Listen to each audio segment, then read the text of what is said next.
I'm going to shift tack, and this time the case examples are from my side.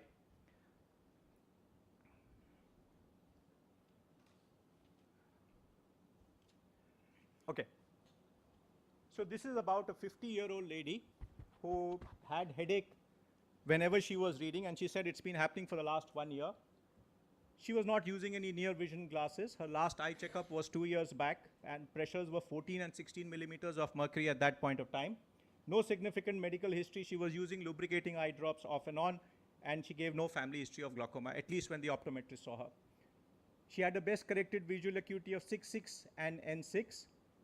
Applanation pressures, cornea adjusted, were 12 and 13 millimeters of mercury. The corneal thickness is mentioned. This is what the front looked like. So no nasal shadow, nothing here. So here's my question to you. How do we proceed with this lady?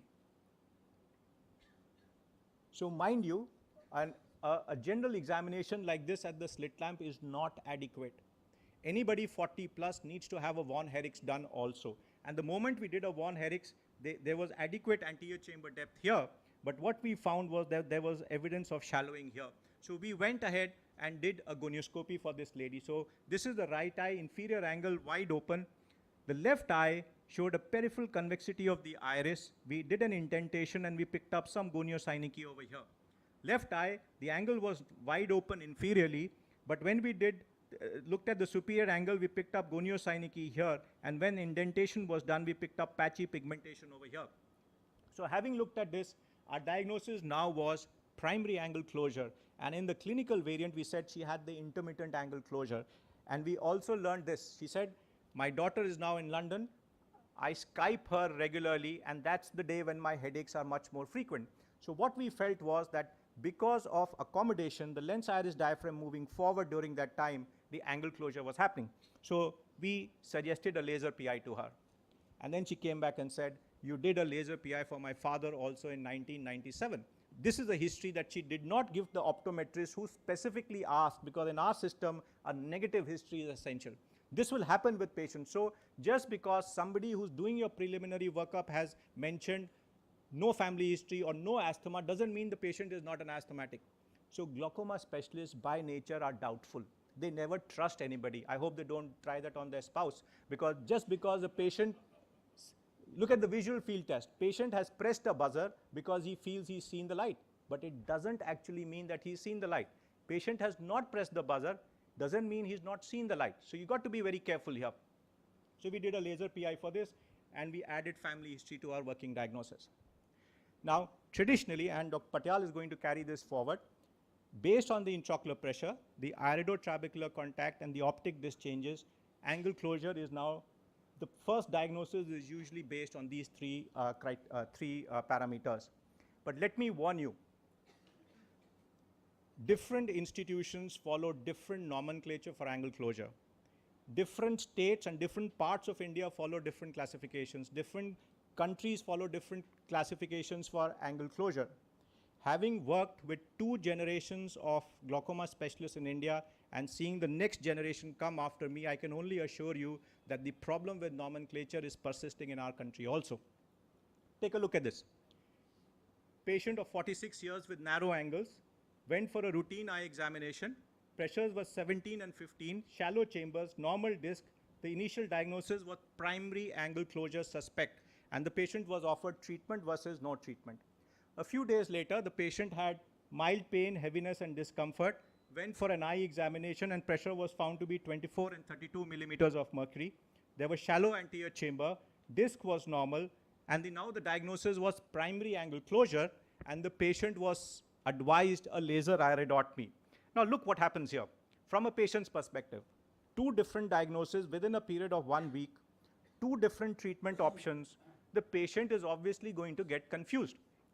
Now, terminology for angle closure is based on the presentation of the angle closure, on the symptoms and the signs at the time of diagnosis.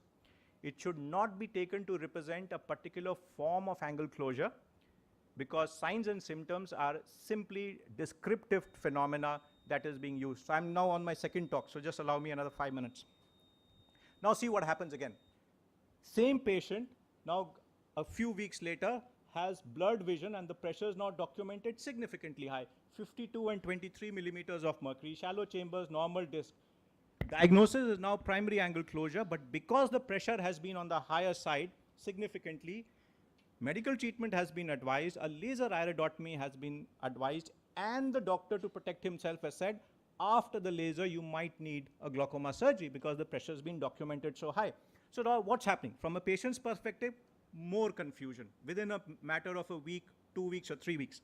Now the mode of presentation and angle closure will depend on the extent of occlusion of the trabecular meshwork by the peripheral iris, the rapidity by which this occlusion of the trabecular meshwork is happening. In some cases, this iridotrabecular contact tends to resolve. So when that happens, symptoms can resolve over a period of time.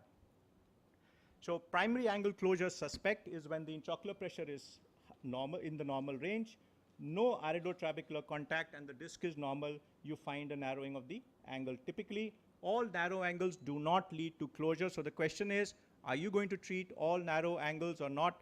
And that's what the subsequent speaker is going to talk to us about. So we want to identify those narrow angles which are occludable. Occludable meaning tendency to close, because they need to be treated with a laser iridotomy. And the ones which are not occludable can only be followed up over a period of time. How do we assess occludability in the clinic? Our technique is very important. Angle is open. Now, when an angle is open, you got to ask yourself, can I get this angle to close? Because if you can demonstrate closure in an angle which is open, then the diagnosis is not open angle, it's angle closure. So as you find that this angle is open, you narrow the beam width, and you find that the same iris is now beginning to, angle is closing, and there is a peripheral convexity of the iris. So this patient needs a laser iridotomy. Look for presence of goniosynechiae as you're seeing here in the angle. Patchy pigment on Scholbe's line. And the classical on-off sign, this is an angle which is open or narrow, you reduce the beam width and you can get a peripheral convexity of the iris. So this is an angle which has the potential to close. An angle which is wide open, but look at the classical sign that you're seeing here, patchy pigment on, pigmentation on Scholbe's line. Another patient, don't believe this angle can close? Now see, I'm going to reduce the beam width and the peripheral iris has now begun to bow anteriorly. So this is actually angle closure, and our examination becomes very, very important here. So I'm now going to request Dr. Patyal to tell us which angle, how we are going to identify primary angle closure suspects and which form of primary angle closure needs to be treated.